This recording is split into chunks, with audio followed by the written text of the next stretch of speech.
The parking lot was empty, except for his car and that stupid banner. Class of 2005 to 20, year reunion. Julian Carter sat in his 5-year-old Honda, seriously considering leaving. This was a mistake. His ex-wife was in the egg, Gabrielle, who'd walked away when she discovered their triplets were deaf. "I didn't sign up for this," she'd said, packing her bags while 3-year-old Meadow, Sage, and River watched with confused faces. "Special needs kids. I can't do it." She'd remarried within 6 months. Wealthy businessman, 7-bedroom house. Posted constantly on social media about her perfect life. Meanwhile, Julian taught middle school on a salary that barely covered rent, learned sign language from YouTube at midnight, and became an expert at stretching grocery budgets. He looked at himself in the rearview mirror. Target shirt from 2 years ago, jeans with a patch on the knee, the same worn sneakers he wore every day. "Daddy, you have to go," Meadow had said that afternoon, her small hands signing with careful determination.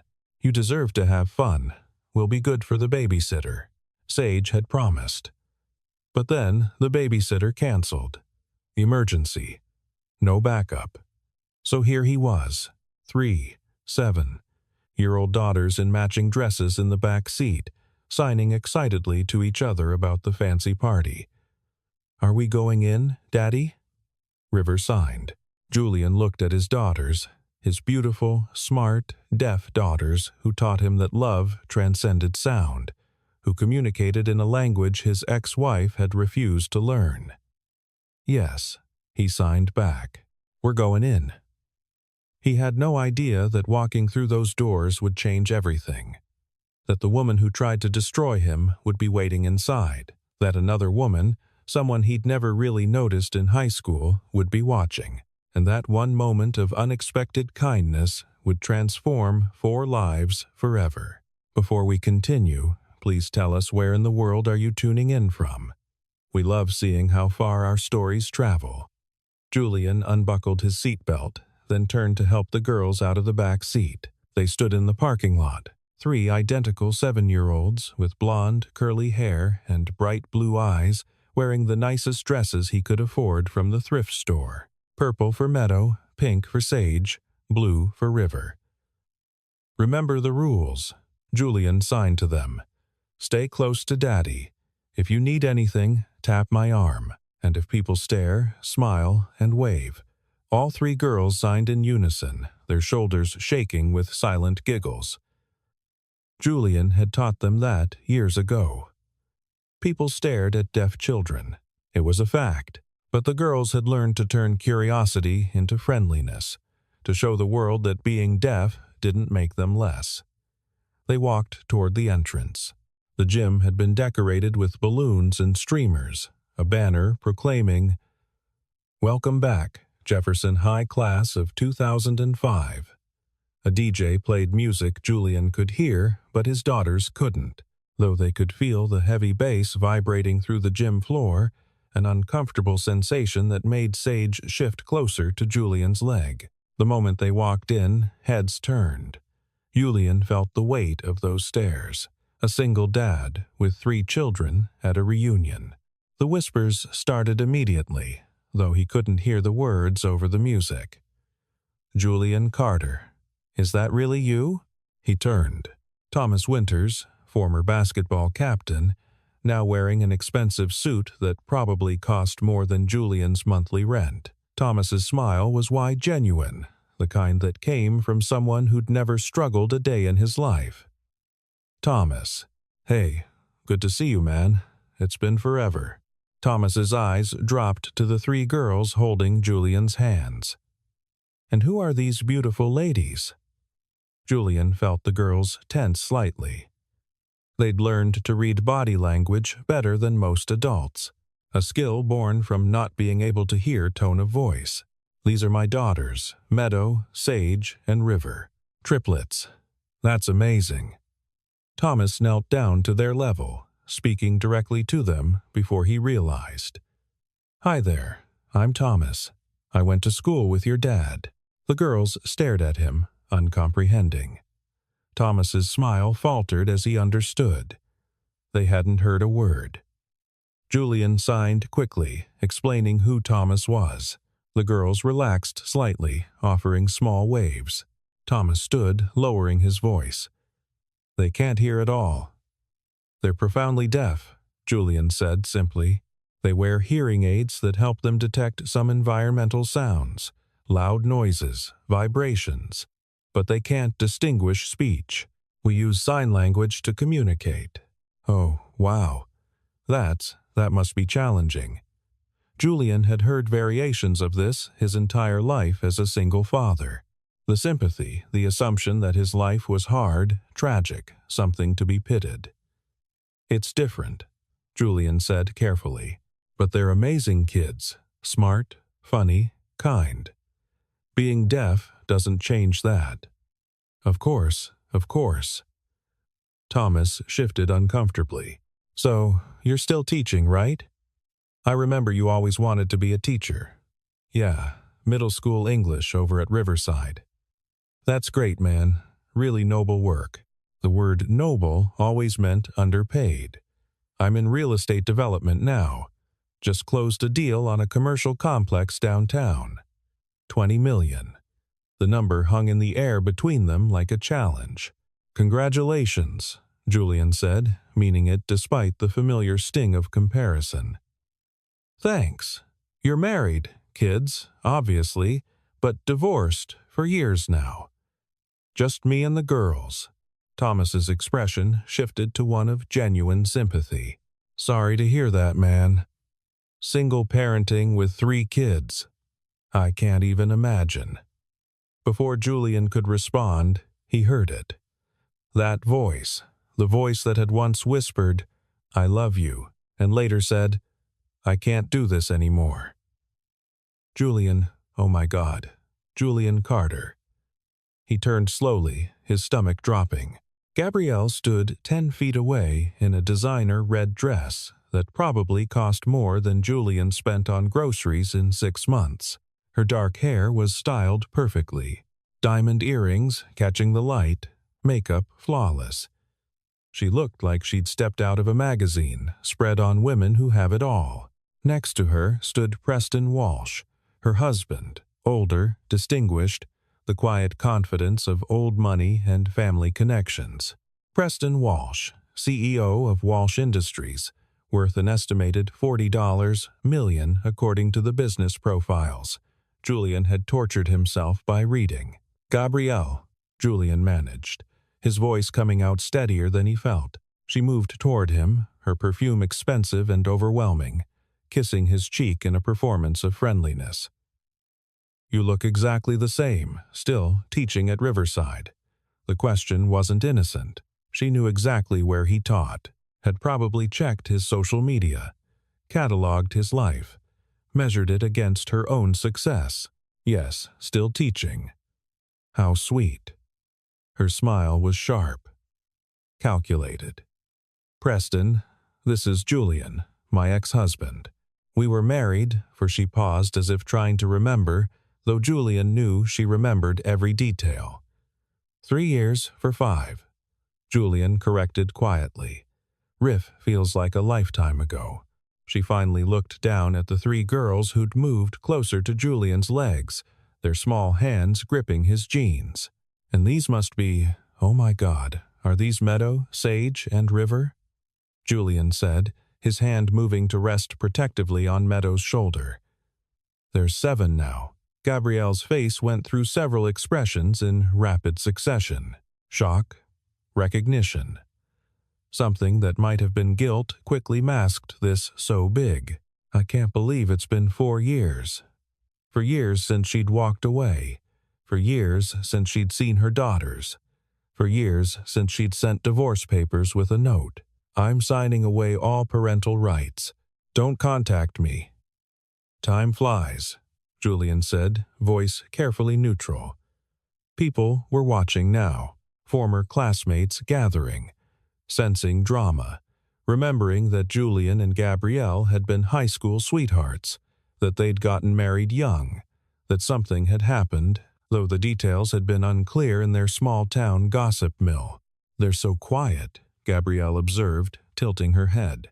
"Are they okay?"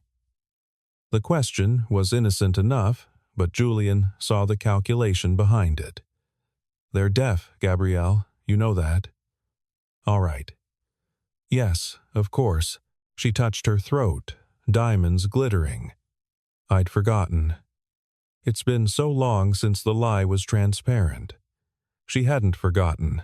She'd left because of it. For years ago, unable to accept their deafness. She'd walked out rather than learn sign language. But claiming to forget was another way to diminish them, to make their deafness seem so insignificant she couldn't even remember. "Since you left when they were 3 years old after finding out they were deaf." Julian finished, voice still quiet, but with steel underneath. The crowd around them went silent. Even the DJ seemed to lower the music. Gabrielle's face flushed. "Julian, that's not fair. I was young. I was overwhelmed. I wasn't ready to be a mother to special needs children. They're not special needs. They're deaf. There's a difference. It's the same thing." "It's not."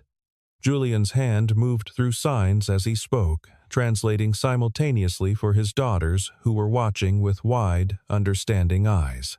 They couldn't hear the words, but they could read body language. They knew their mother was here. They knew this was tense. They're healthy, brilliant, funny children who communicate differently. That's all. "Perhaps we should." "No, it's fine." Gabrielle interrupted, her voice rising slightly. She looked at the watching crowd, then back at Julian, and something shifted in her expression. "A decision made. I'm just surprised you brought them here, Julian. To a reunion. Couldn't you find a babysitter?" The words were weapons, and she knew it. "The babysitter cannot," Julian said evenly. "And they're my daughters. They go where I go. But this is a party for adults. There's music they can't even hear. They must be so bored." She looked at the girls with exaggerated sympathy. Poor things dragged along because Daddy couldn't afford proper childcare. Julian felt heat creep up his neck, felt every eye in that gym on him, on his warm clothes, on his daughters, and their thrift store dresses. Thomas shifted uncomfortably. "Gabrielle, come on. Pets." "I'm just being honest," Gabrielle continued, warming to her audience. "I mean, look at them. 3 deaf children raised by a single father on a teacher salary. That can't be easy. Do they even have proper support? Therapy. The right schools. They're in an excellent school with a deaf education program. Public school, though, right? Not private." Gabrielle's eyes glittered. "Preston and I, we donate to the Hamilton School for the Deaf. Very exclusive, top-tier resources. These girls could have had that, you know, if things had been different." The implication was clear. If Julian had been more successful, if he'd made more money, if he'd been enough.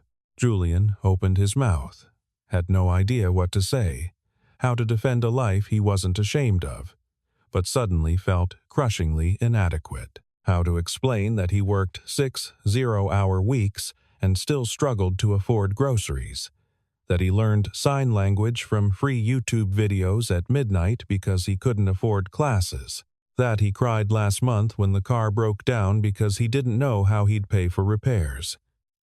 Meadow tugged on his hand, her small face worried. She signed quickly. "Daddy, is she the lady who left us?"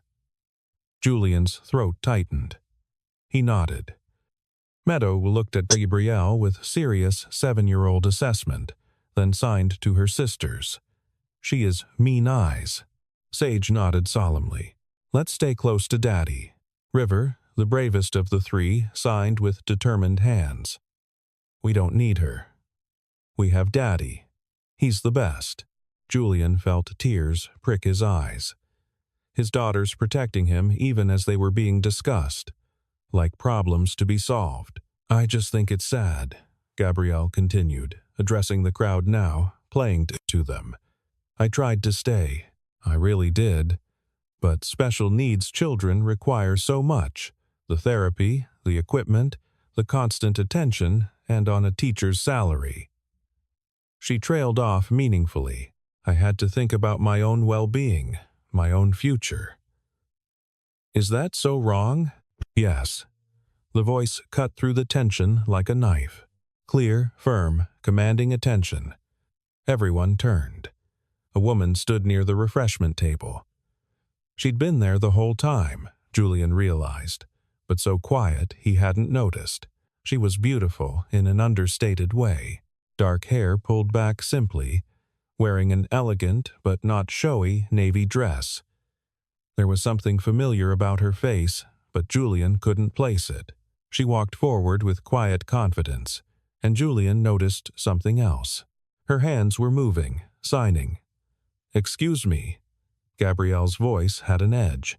The woman stopped directly in front of Gabrielle, her face calm, but her eyes hard.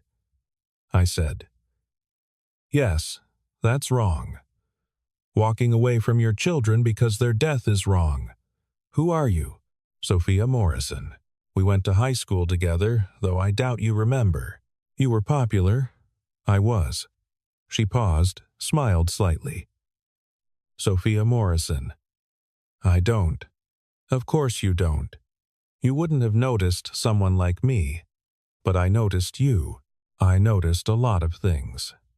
Sophia's hands moved as she spoke, signing simultaneously, including this conversation. Then Sophia did something that made Julian's breath catch. She knelt down in front of his daughters right there in the middle of the gym and signed with fluent, practiced hands. "Hello, beautiful girls. My name is Sophia. It's wonderful to meet you." 3 pairs of blue eyes went wide with shock. "You know sign language," Meadow signed slowly, carefully testing. "I do. I've been signing since I was 8 years old." Sophia's smile was warm, genuine. "My younger brother was born deaf. Our whole family learned to sign, and he became one of my greatest teachers, showing me the world through his eyes, teaching me that being deaf wasn't a limitation, just a different way of experiencing life." "Where is he now?" Sage asked, her small hands moving with increasing confidence. Sophia's expression softened with old grief. "He passed away when I was in college, but he taught me something important before he died. He taught me that the world is richer because of people who see it differently. People like you." 3. River signed shilly. "We're deaf, I know, and that makes you remarkable. Do you know why?" 3 blonde heads shook. "Because you communicate in one of the most beautiful languages in the world. Because you see things other people miss. Because you've learned to be brave in a world that doesn't always understand you." Sophia paused. "Your father must be very proud of you." "He is," Meadow signed firmly. "He tells us every day." "Then he's a wise man." Sophia stood looking at Julian for the first time. Really looking. "You're Julian Carter. You sat 3 rows ahead of me and AP English. You wrote an essay about the Great Gatsby. That made me cry. About how the real tragedy wasn't that Gatsby died, but that he died still believing in a dream that was never real." Julian stared at her. "I remember that essay, but I don't remember. I was very quiet, very invisible." Sophia's smile was self-deprecating. "The girl who ate lunch in the library and never went to parties.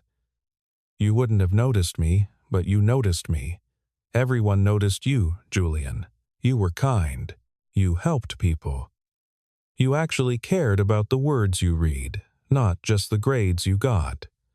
She paused. "I always wondered what happened to you after graduation." Gabrielle's voice cut in, sharp and dismissive. "This is all very touching, but who exactly are you two?" "I'm the CEO of Morrison Tech," Sophia interrupted calmly. "Valued at $1, $2 billion." The gym went silent. Preston Walsh stepped forward, eyes wide. "Morrison Tech. The cloud security company. I've been trying to get a meeting with you for 6 months. I know your assistant emails twice a week." Sophia's voice was polite but dismissive. She turned back to Julian and his daughters. "I couldn't help but overhear this conversation. And I have to say, Gabrielle, you're wrong about everything. Excuse me, these girls are tragedies. They're not burdens. They're not special needs cases to be managed." Sophia's hands moved through signs as she spoke, including the girls in the conversation. They're 3 bright, articulate young people who happen to be deaf. And the fact that their father learned an entirely new language to communicate with them, that's not sad. That's love. Julian felt something crack open in his chest, something that had been closed for 4 years. "You don't know what it's like," Gabrielle said tightly. "The constant appointments, the therapy, the equipment, the Hamilton School for the Deaf that you mentioned." Sophia interrupted. "I fund their scholarship program. I've donated $3 million over the past 5 years. I know exactly what resources deaf children need. And these 3, they look happy, confident, well-adjusted. That doesn't happen by accident." She looked at Julian. "That happens because someone loved them enough to do the hard work." Gabrielle's face was red. "Well, it's easy to be noble when you have $1 billion. I built that billion starting with nothing," Sophia said quietly. "I worked 3 jobs for college, lived in my car for 6 months while I built my first startup, ate ramen for a year straight. So, don't talk to me about money making things easy." She paused. "And Julian here is teaching the next generation how to think, how to read, how to understand the world. That's worth more than any tech company." The crowd murmured agreement. Julian saw former classmates nodding, saw Gabrielle's face pale. The girls looked tired. Sophia signed to Julian and said aloud, "Would you like to get some air? I'd love to hear about what you've been up to for the past 20 years. Julian looked at this woman who just defended him, who'd stood up to his ex-wife, who'd knelt down and signed to his daughters like they were the most important people in the room. "Yes," he managed. "That would be great." As they turned to leave, Gabrielle's voice followed them. "Julian, wait." But Sophia placed herself between them, her voice polite but firm. "I think you've said enough for tonight, don't you?" They walked outside into the cool evening air. The parking lot was quiet, peaceful, away from the staring crowd. Julian's hands were shaking. "Thank you. I don't know what to say." "You didn't have to." "Yes, I did." Sophia's voice was firm. "I watched my brother face people like her his whole life, people who thought being deaf made him less, and I promised him before he died that I'd never let that go unchallenged again." The girls tugged on Julian's hands, signing rapidly. "She's nice, Daddy. Can she be our friend? I'd like that very much." Sophia signed back before Julian could respond. "If your father says it's okay." Julian looked at this woman who'd appeared out of nowhere, who'd remembered him from high school, who defended his daughters like they were her own. "Okay," he said quietly. "Let's be friends." 5 years earlier, Julian had sat in a doctor's office holding 3 wriggling 2-year-olds, while a specialist delivered news that would change everything. "The tests confirm it," Dr. Reynolds said gently. "All 3 girls have profound sensory neural hearing loss. They're deaf." Julian felt the world tilt. "But the newborn screenings, they said a follow-up, but we kept rescheduling and then we just thought that's common. Many parents assume babies who respond to loud noises can hear, but your daughters are responding to vibrations and visual cues, not sound." Dr. Reynolds' voice was kind but firm. "The loss is likely congenital, present from birth." Next to him, Gabrielle went very still. "What does this mean?" Julian asked, his voice rough. "What do we do?" "Cochlear implants are an option, though the surgery carries risks and the results vary. Many families choose sign language as the primary means of communication. With early intervention, deaf children thrive. She paused. The important thing is to start now. The earlier they learn language, whether signed or spoken, the better their outcomes. Gabrielle stood abruptly. I need some air. She didn't come back to the appointment. When Julian got home that evening, she was sitting at the kitchen table with her phone, scrolling through articles. Her face was pale. Do you know how much this costs? She said, without looking up. The therapy, the equipment, the special schools. Our insurance barely covers half. We'll figure it out. On your teacher's salary, Julian, we can barely afford this apartment. Then I'll get a second job. I'll work summers. We'll make it work. Gabrielle looked at him, her eyes flat. I didn't sign up for this. They're our daughters. They're deaf, Julian, special needs. Do you understand what that means? Years of therapy, learning sign language, dealing with schools that don't want to accommodate them, fighting for everything. Then we fight. I can't. Her voice was hollow. I'm 25 years old. I had plans, career plans, life plans. This wasn't part of them. Julian stared at his wife, the woman he'd loved since sophomore year, who he married in a small ceremony at her parents' house, who'd been so excited about having triplets. What are you saying? I'm saying I need time to think. Over the next year, Gabrielle became increasingly distant. She couldn't look at the girls without seeing their deafness first. She refused to learn sign language, claiming she didn't have time. She stayed late at work, came home exhausted, retreated to the bedroom. Julian carried the weight alone. Doctor, appointments, early intervention therapy, learning basic signs from YouTube videos at 2. 0 inches the morning while the girls slept. When the girls turned 3, Gabrielle left, packed her bags while he was at work, left a note. I can't be the mother they need. This is better for everyone. The divorce was quick. Gabrielle signed away all parental rights, stopped answering his calls, moved to a different city. Julian was alone with 3 deaf 3-year-olds and no idea how to communicate with him. He spent every night for months watching YouTube videos, learning signs for hungry, tired, I love you. He bought books, practiced in the mirror, made flashcards.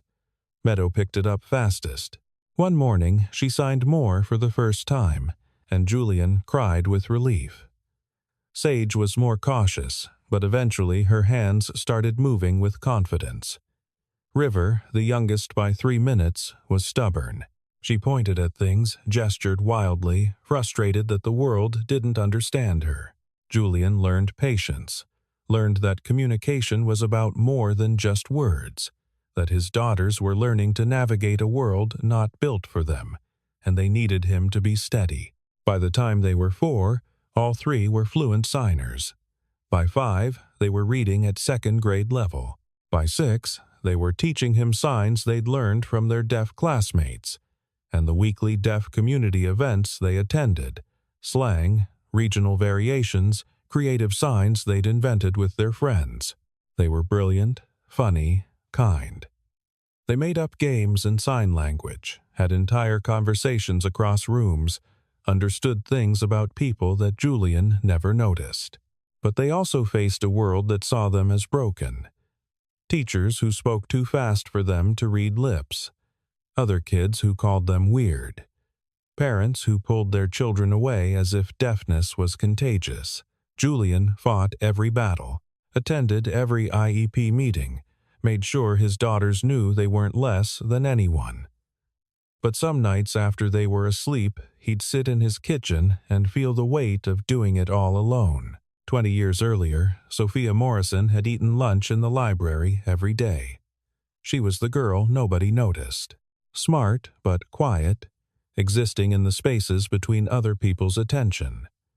She'd watched Julian Carter across the cafeteria for 3 years, watched him help younger kids with homework, watched him stick up for the kids other people made fun of, watched him read books during lunch, actually read them, not just pretend for show. She'd want to talk to him, but they existed in different worlds. He was scholarship kid, but beloved. She was wealthy, but invisible. The closest she ever got was AP English, sitting 3 rows behind him, listening to him discuss books like they mattered. After graduation, Sophia went to college, determined to become someone different, someone brave, someone who'd never be invisible again. She started a tech company at 23 with money she'd saved from 3 jobs. She worked 80-hour weeks, learned to code, taught herself business management from library books. By 30, she'd built Morrison Tech into a major player in cloud security. By 35, she was a millionaire. By 37, a billionaire, but she'd never married. Never found someone who made her feel what she'd felt watching Julian read poetry in 11th grade. When the reunion invitation came, she almost didn't go. High school had been lonely. Why revisit it? But something made her say yes, and when she walked into that gym and saw Julian being humiliated by his ex-wife, something inside her snapped. She wasn't that quiet, scared girl anymore. She was someone with power, with money, with a voice.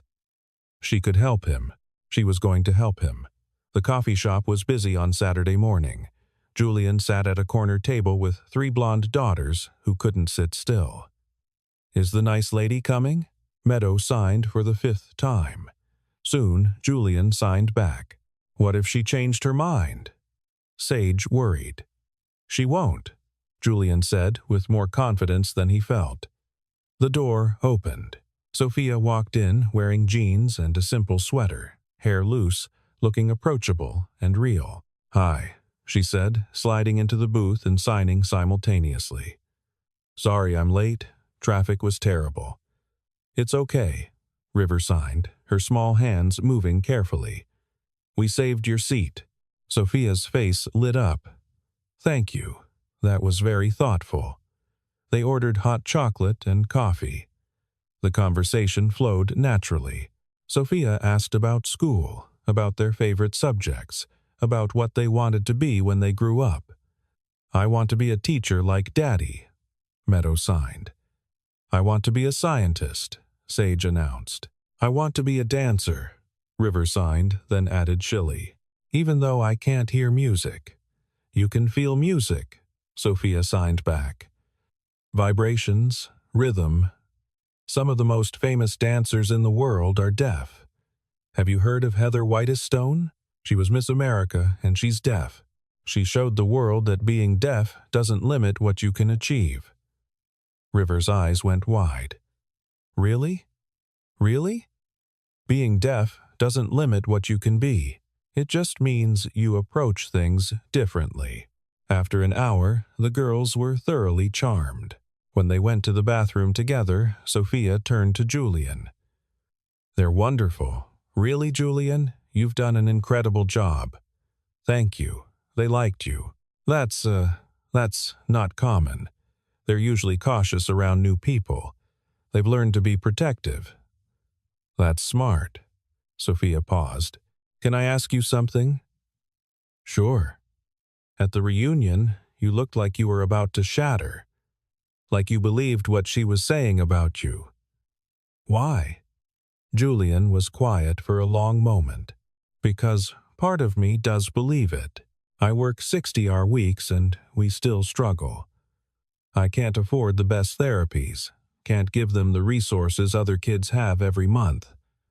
I'm terrified we won't make rent, but they're thriving, despite me, not because of me." "No."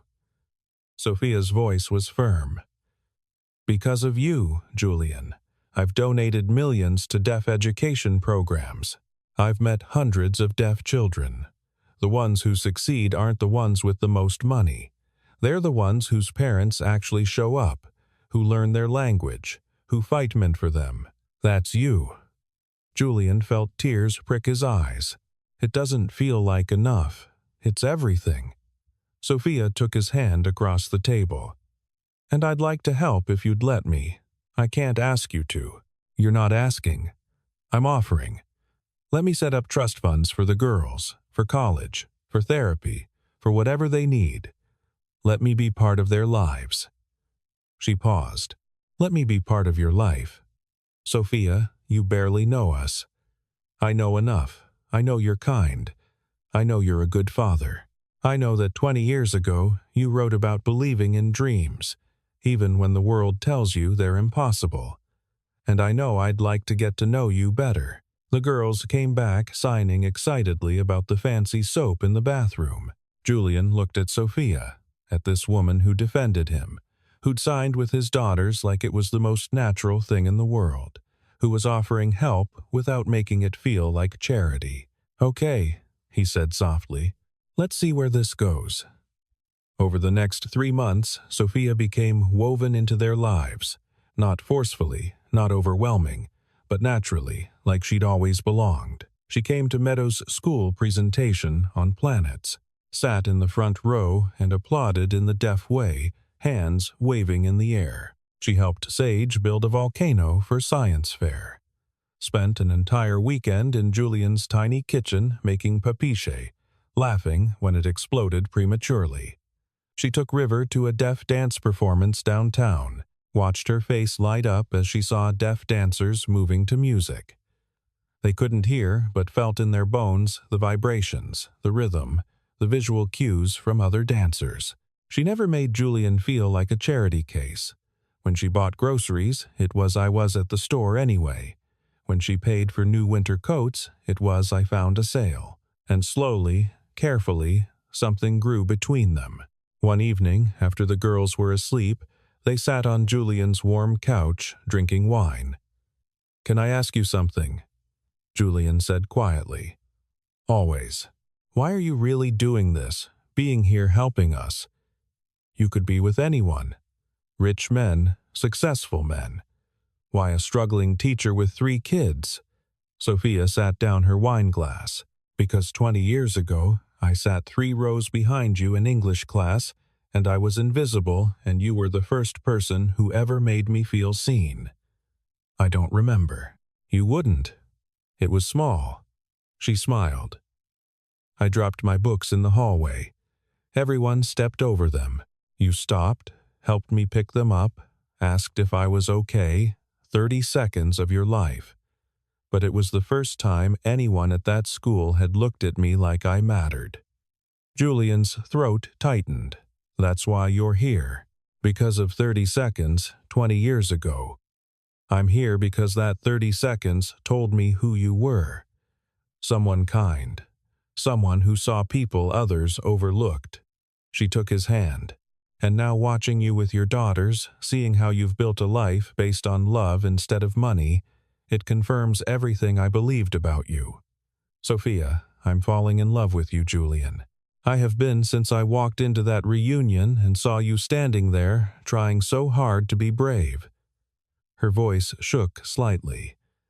"I know it's complicated. I know you're scared, but I needed you to know." Julian looked at this woman who'd saved him, who defended his daughters, who become essential without him noticing exactly when. "I'm terrified," he admitted. "Terrified of screwing this up, of you realizing what my life really is. The struggle, the stress, the constant worry about money. Julian, I see your life. I've been living it with you for 3 months, and I don't see poverty. I see richness. I see love and family and everything that actually matters." Gabrielle saw poverty and left. "I'm not Gabrielle." Sophia's voice was fierce. "I'm here. I keep showing up. When are you going to believe that?" Julian felt tears slip down his face. "I'm falling in love with you, too. It scares the hell out of me, but I am." Sophia kissed him, soft and certain and full of promise. From the hallway came the sensation of movement, the slight vibration of bare feet on the wooden floor that the girls had learned to feel even in sleep. Daddy's kissing someone. Meadows' signs were dramatic and delighted as the 3 appeared in the doorway. "Does this mean Sophia is staying?" Sage asked hopefully. "Please say yes." River signed. "We really like her." Julianne and Sophia pulled apart laughing. "Were you 3 supposed to be asleep?" Julian signed. We felt someone moving around. They signed in unison, completely unapologetic about investigating. Sophia opened her arms. "Come here." 3 girls rushed over, piled onto the couch, squeezed between the adults. "Are you going to be our mom now?" Meadow signed seriously. "I'd like to be part of your family." Sophia signed carefully.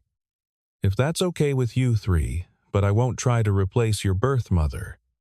I'll just be Sophia, someone who loves you. That's all we need." Sage signed, snuggling closer. "You love Daddy?" River asked directly. "Very much, and you love us so much. Then you're staying." Meadow wanted confirmation. "If you'll have me." 3 blonde heads nodded enthusiastically. Julian looked at his daughters, at Sophia, at this family forming from wreckage and kindness. Maybe it was okay to hope, to trust, to let someone in. 8 months after the reunion, after weeks of legal back and forth following Gabrielle's initial phone call, they finally sat in mediation. Julian's stomach had dropped when she'd called. "I want to see the girls," she'd said. "I have legal standing," but he'd fought with Sophia's help. He'd hired the best family lawyer he could find. Now, in the mediation room, Gabrielle's lawyer painted Julian as overwhelmed, struggling, unable to provide the resources deaf children deserved. Julian's lawyer countered with school records, teacher testimonies, medical documentation showing healthy, well-adjusted children. Then Sophia testified. "Miss Morrison, what's your relationship to Mr. Carter?" "I'm his girlfriend. We've been together for 8 months, and you've spent time with the children extensively.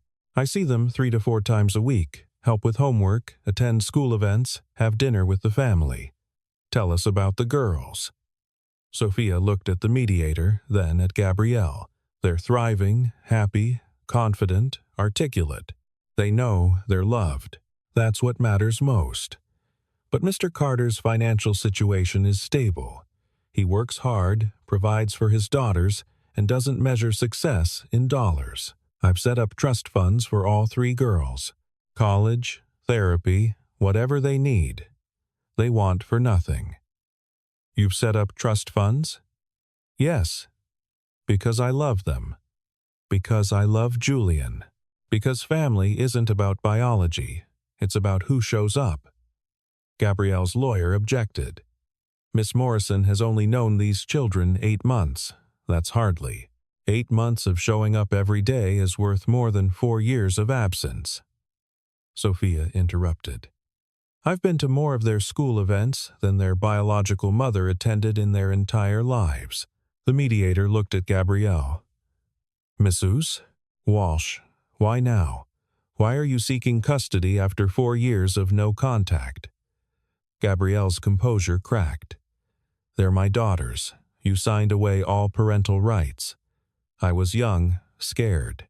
You still haven't answered the question. Why now?" Silence stretched. Then Gabrielle said quietly, "Because I made mistake. A mistake you want to correct, or a mistake you can't accept."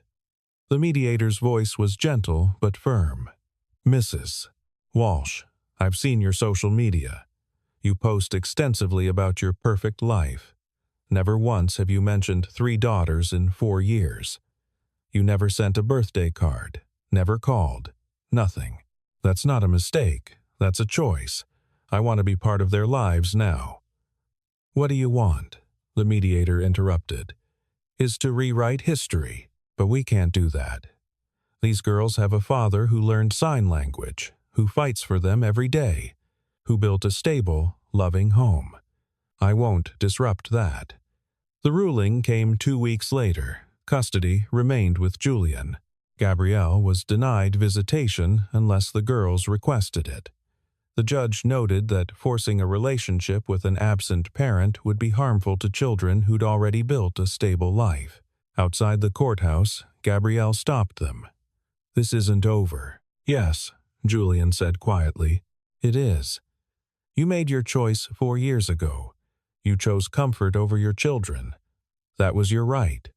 But you don't get to come back now and pretend it didn't happen. They're my daughters." No, they're my daughters. I was there when they were sick." "Where were you?" Gabriel had no answer. "If you really cared," Julian continued, "you'd respect their lives. You'd be glad they're happy. But this isn't about them. It's about you. It's always been about you." He walked away, Sophia's hand in his. 1 year after the reunion, Julian stood in a small garden with 3 blonde flower girls signing excitedly to each other. "Is Sophia going to be our real mom now?" Meadow signed. "She's going to be my wife." Julian signed back, "And she already loves you like you're hers." The ceremony was small.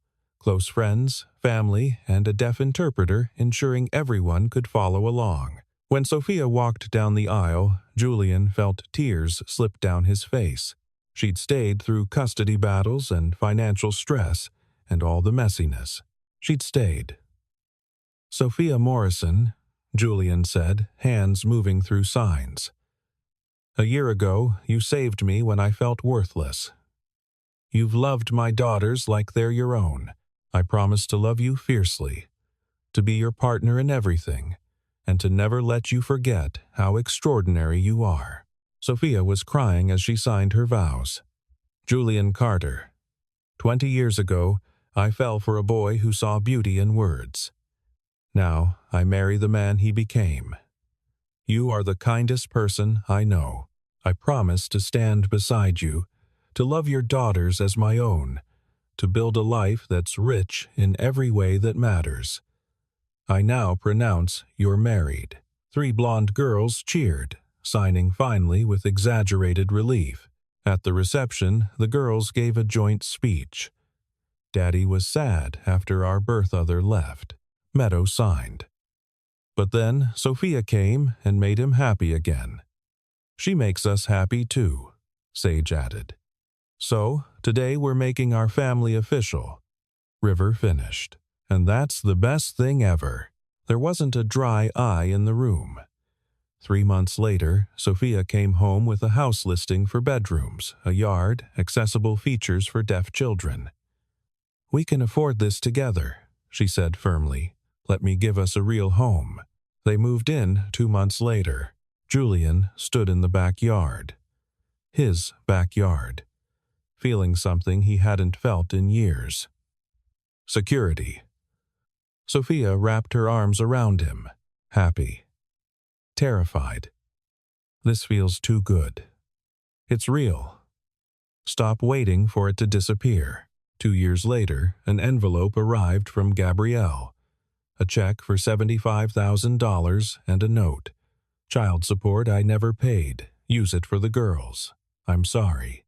Be happy." Julian showed it to Sophia. "College funds," he said simply. "Then we move on." His wife beside him. "She left and that made room for you. I'm grateful." 5 years after that reunion, Julian received the District Teacher of the Year award. In the front row sat Sophia and his daughters, now 12 years old. "This award belongs to my family," Julian said, hands moving through signs. 5 years ago, someone tried to make me feel small. But someone else saw me, really saw me, and chose us anyway. She taught me that worth isn't measured in dollars, that family isn't about biology, that the richest life is one filled with love. Later, River signed, "Daddy, are you glad the babysitter canceled that night?" Julian looked at Sophia, at his daughters, at the life they'd built. "Yes, because the worst moments led to the best things." He paused. "That night, I was ashamed. Now I'm grateful. I wouldn't change any of it."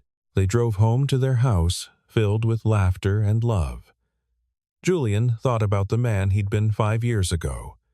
Certain he wasn't enough. He'd been wrong.